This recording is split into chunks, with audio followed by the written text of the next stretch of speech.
Nigériens, mes chers compatriotes, depuis le 30 juillet dernier, nous vivons dans notre chair les sanctions d'une ampleur sans précédent prises contre notre pays, le Niger, et son peuple suite aux événements du 26 juillet 2023.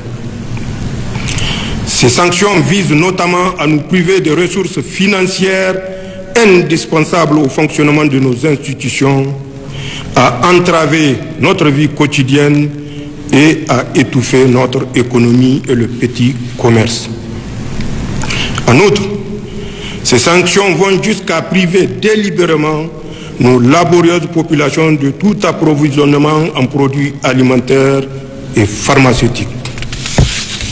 Finalement, comme s'il y avait un plan visant le démantèlement de notre pays, la CEDEAO s'apprête à agresser le Niger en mettant sur pied une armée d'occupation en complicité avec une puissance qui est étrangère à notre espace communautaire et à notre continent. Ces sanctions sont illégales parce que contraires aux principes d'intégration, de solidarité et de libre circulation dans une communauté telle que la CEDEAO. Ce caractère illégal est du reste attesté par la jurisprudence en la matière. Ces sanctions sont surtout inhumaines. Comment comprendre en effet qu'on laisse pourrir aux frontières des produits alimentaires et pharmaceutiques de première nécessité destinés à des populations dans le besoin? Comment comprendre que l'on impose à des populations des sanctions qui vont jusqu'à les priver de courant électrique en laissant les malades mourir dans les hôpitaux? Ces sanctions ne sont pas pensées dans une optique de recherche de solutions, mais pour nous mettre à genoux et nous humilier. Comme vous le savez, elles ont été prises sans consultation préalable, ni des autorités de transition, ni des instances régionales, ni des parlements nationaux, ni des populations sœurs des pays de la communauté. Nigériennes, Nigériens, mes chers compatriotes, ceux qui ont pris ces sanctions cruelles et menacent de tuer des milliers de Nigériens espèrent ainsi les diviser et imposer à notre vaillant peuple leur volonté. Ils pensent pouvoir nous contraindre à accepter par la force ce qui est profondément inacceptable, car contraire à nos intérêts vitaux et à nos valeurs cardinales. Ils veulent isoler notre pays à un moment où notre peuple a le plus besoin de la solidarité communautaire pour mieux faire face au terrorisme et à l'insécurité. Ils ne semblent pas mesurer l'ampleur de contre-coup qu'une agression militaire contre le Niger aurait sur toute la région. Ils semblent ignorer que c'est en grande partie grâce au professionnalisme et à la vaillance de nos forces de défense et de sécurité que le Niger est resté le verrou qui empêche les hordes de terroristes de déstabiliser l'ensemble de notre région. Heureusement, dans plusieurs pays voisins, comme lointains, membres de la communauté ou non, des leaders visionnaires et des populations solidaires ont exprimé et expriment leur opposition à toute intervention qui ouvrirait une véritable boîte de Pandore. Nigériennes, Nigériens, mes chers compatriotes, il est paradoxal que les réactions excessives entretenues par certains acteurs externes qui tentent d'imposer les médias une image caricaturale du Conseil national pour la sauvegarde de la patrie et de son action soit autant en déphasage par rapport aux aspirations du peuple nigérien. La réaction populaire observée dans tout le pays démontre pourtant à suffisance que l'action des forces de défense et de sécurité regroupées au sein du Conseil national pour la sauvegarde de la patrie répond clairement à l'exaspération de l'écrasante majorité du peuple nigérien qui se sent délivré. Nigériennes, Nigériens, mes chers compatriotes, Je affirme ici que notre ambition n'est pas de confisquer le pouvoir. Je réaffirme aussi notre disponibilité à tout dialogue pour autant qu'il tienne compte des orientations voulues par le peuple nigérien, fier et résilient. Toute approche coercitive et ignorant la quête de souveraineté, de sécurité et de bonne gouvernance exprimée clairement par la population revient à ignorer les dynamiques profondes en œuvre dans les pays sahéliens abandonnés à leur propre sort depuis plus de 10 ans par ceux-là même qui, au lieu de les aider à combattre les maux qui les assaillent, veulent aujourd'hui les agresser.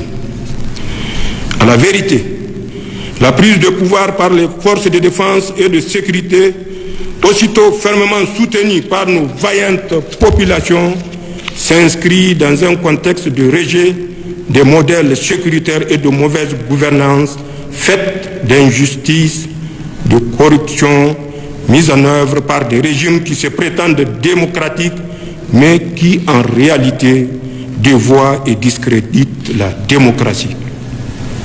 Le Conseil national pour la sauvegarde de la patrie adhère pleinement au principe du libre choix des gouvernements par les peuples. Mais pour que le peuple puisse choisir ses dirigeants, il faut un système transparent dans lequel les opposants ne sont pas emprisonnés ou exilés, dans lequel une véritable alternance est possible et dans lequel la société civile peut librement s'exprimer et manifester sans être inquiétée.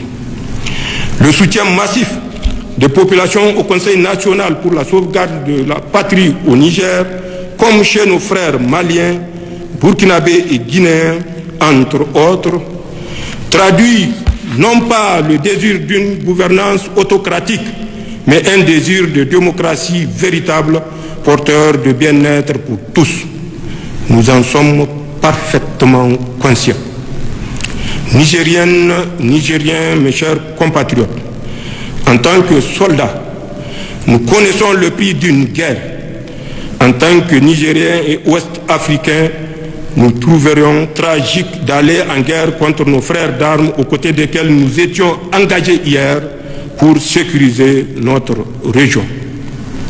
Nos populations, qui sont les mêmes de part et d'autre de nos frontières, trouvent aberrant d'être opposées les unes aux autres. En somme, ni le Conseil national pour la sauvegarde de la patrie, ni le peuple nigérien ne veulent d'une guerre et demeurent ouverts au dialogue.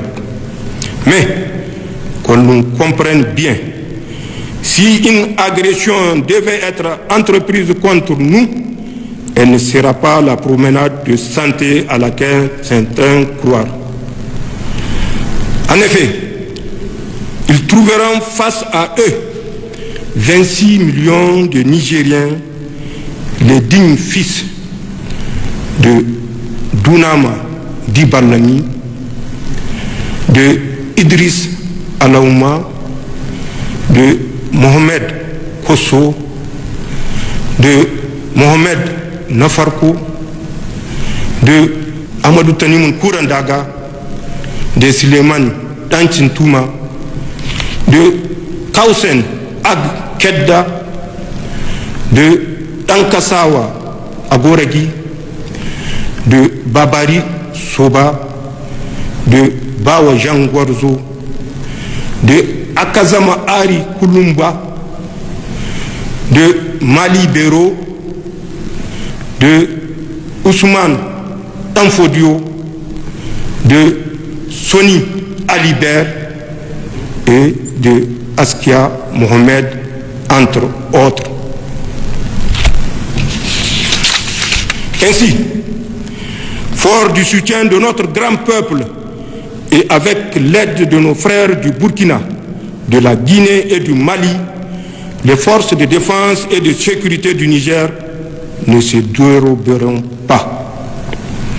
Pour ma part, une fois de plus, je tiens à vous réaffirmer, mes chers compatriotes, que tout comme les autres membres du Conseil national pour la sauvegarde de la patrie et du gouvernement, Je suis au service du Niger et de ses seuls intérêts et que je ne trahirai jamais vos espérances, Inch'Allah.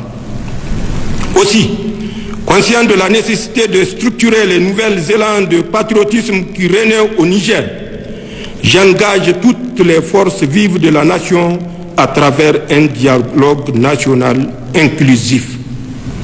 L'objectif de l'instance dédiée à ce dialogue est de consulter toutes les composantes du peuple nigérien sur les voies les meilleures permettant de poser les fondements d'une nouvelle vie constitutionnelle sur des piliers profondément ancrés dans nos valeurs traditionnelles et républicaines. Dans cette perspective, le gouvernement est d'ores et déjà instruit pour prendre les dispositions urgentes en vue de l'organisation de ce dialogue. Dans ce cadre, les forces vives qui y seront conviées s'attelleront dans un délai de 30 jours à formuler des propositions concrètes devant conduire 1. À définir les principes fondamentaux devant régir notre transition. 2. À définir la priorité de la transition dont la durée ne saurait aller au-delà de 3 ans. 3. À définir les priorités nationales durant la transition. 4. À appeler les valeurs fondamentales devant guider la refondation de la République. Nigériennes, Nigériens, mes chers compatriotes, c'est donc entre Nigériens et dans le cadre du dialogue fraternel que nous allons trouver, j'en suis convaincu, les solutions adoptées à tous les défis qui se posent à nous. Accompagnés dans notre élan de sortie de crise, et ce, dans l'intérêt de tous. Vive le peuple nigérien, vive le Conseil national pour la sauvegarde de la patrie et le gouvernement de transition, vive le Niger, je vous remercie.